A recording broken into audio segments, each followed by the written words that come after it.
Welcome to new TV Telugu. ఇప్పుడు Telangana top 10 చూద్దాం. మహాశివరాత్రి పర్వదినాన్ని పురస్కరించుకుని గద్వాల జిల్లా అలంపూర్ శ్రీ జోగులాంబ బాల బ్రహ్మేశ్వర స్వామి ఆలయాలు భక్తులతో కిటకిటలాడాయి.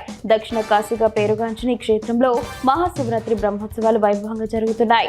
తెలుగు రాష్ట్రాలతో పాటు కర్ణాటక, మహారాష్ట్ర నుంచి భక్తులు భారీగా తరలి రావడంతో ఆలయ ప్రాంగణం శివనామ స్మరణతో మారుమోగింది. మహాశివరాత్రి పర్వదినం సందర్భంగా కరీంనగర్ జిల్లా చొప్పదండిలోని శివకేశవ ఆలయం భక్తులతో కిటకిటలాడింది. ఉదయం 5 గంటల నుంచే స్వామివారి దర్శనం కోసం భక్తులు బారులు తీరారు. అర్చకుల ప్రత్యేక పూజలు, అభిషేకాలు, ఆరాధనలతో ఆలయం శివనామ స్మరణతో మారుమోగింది. భక్తులు స్వామివారికి ఇష్టమైన నైవేద్యాలు సమర్పించి తీర్థ ప్రసాదాలు అందుకున్నారు. దక్షిణ తెలంగాణలోని శివకేశవులు ఎదురెదురుగా ఉండడం ఇక్కడి ప్రత్యేకత. ప్రతి ఏటా శివరాత్రి తర్వాత శుద్ధ పంచమి రోజున శంభు స్వామి జాతర జరుగుతోంది. సంగారెడ్డి జిల్లా రాయకోట్ మండల కేంద్రంలోని శ్రీ వీరభద్రేశ్వర ఆలయంలో శివరాత్రి పండుగ సందర్భంగా సంగారెడ్డి జిల్లా దళిత జర్నలిస్టుల సంఘం ప్రధాన కార్యదర్శి బాబురావు ప్రత్యేక పూజలు నిర్వహించారు. ఈ సందర్భంగా ఆయన భక్తి శ్రద్ధలతో స్వామివారిని దర్శించుకున్నారు.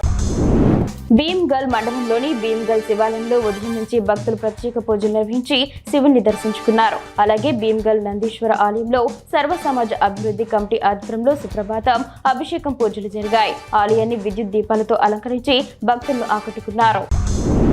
వేల్పూర్ మండల కేంద్రంలోని శ్రీ పోతులూరి బ్రహ్మేంద్ర స్వామి ఆలయంలో శివరాత్రి సందర్భంగా బ్రహ్మోత్సవాలు 6 రోజుల పాటు నిర్వహించనున్నట్లు అధ్యక్షుడు శ్రీధర్, పురోహితులు అంబడి రమేష్ తెలిపారు. ఈ సందర్భంగా ప్రత్యేక పూజా కార్యక్రమాలు, సాయంత్రం పల్లకి సేవలు నిర్వహిస్తారు. శివరాత్రి రోజున ధ్వజస్తంభానికి ప్రత్యేక పూజలు పురోహితులు వాసు శర్మ నిర్వహించారు. ఈ కార్యక్రమంలో విశ్వ బ్రాహ్మణ సంఘ సభ్యులు పాల్గొన్నారు. కొమరంభీం జిల్లా ఆసిఫాబాద్ లోని ఖైరీగూడ గ్రామ పంచాయతీలో గత 20 రోజులుగా జరిగిన Khairiguda premier league season 1 final match తో ముగిసింది. ఈ ఫైనల్లో ఛత్రపతి లెజెండ్స్ జట్టు శ్రీరామ్ ఫైటర్స్ పై 5 బంతులు మిగిలి ఉండగానే విజయం సాధించింది. ఆసిఫాబాద్ అసెంబ్లీ నియోజకవర్గ మాజీ అభ్యర్థి అజ్మీరా ఆత్మారాం నాయక్ విజేతలకు కప్, నగదు, బహుమతులు అందజేశారు. మ్యాన్ ఆఫ్ ది మ్యాచ్ గా Ajmeera Sai, man of the series గా సిహెచ్ సంతోష్ ఎంపికయ్యారు. దర్పల్లి మండల కేంద్రంలోని వాడి గ్రామంలో ప్రతి శివరాత్రి పర్వదినాన శ్రీ రాజరాజేశ్వర దేవాలయంలో భక్తులు శివలింగానికి అభిషేకాలు నిర్వహిస్తారని ఆలయ కమిటీ సభ్యులు తెలిపారు. ఈ నేపథ్యంలో లోకల్ రిపోర్టర్లు సురేందర్, సంతు ఈ రోజు ఆలయంలో శివలింగానికి అభిషేకాలు చేశారు. ఈ వార్త దర్పల్లి మండలం నుండి నివేదించబడింది. నిర్మల్ జిల్లా కేంద్రంలోని పలు శివాలయాలు మహాశివరాత్రి పర్వదినాన్ని పురస్కరించుకుని భక్తులతో కిటకిటలాడాయి. వేకువజాము నుంచి నగరేశ్వరవాడ శివాలయం, ఓంకారేశ్వర ఆలయం, ఉమామహేశ్వర ఆలయం, శివకోటి ఆలయాల్లో భక్తులు బోళశంకరుడికి జలాభిషేకం చేసి బిల్వపత్రం సమర్పించి పూజలు నిర్వహించారు. ధ్వజస్తంభం వద్ద దీపాలు వెలిగిస్తూ మొక్కులు తీర్చుకున్నారు. ఆలయాలు ఓం నమ శివాయ, హరహర మహాదేవ శంభో శంకర నినాదాలతో మారుమోగాయి.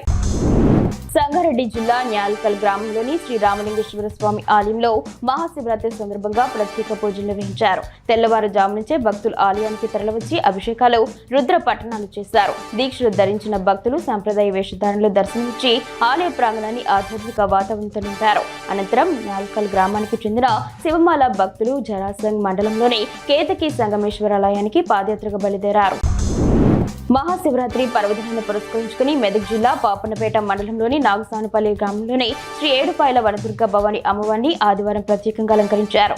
ఆలయంలో అమ్మవారికి ప్రత్యేక పూజలు, అభిషేకాలు, హారతులు నిర్వహించారు. ఈ అలంకరణ భక్తులను విశేషంగా ఆకట్టుకుంది.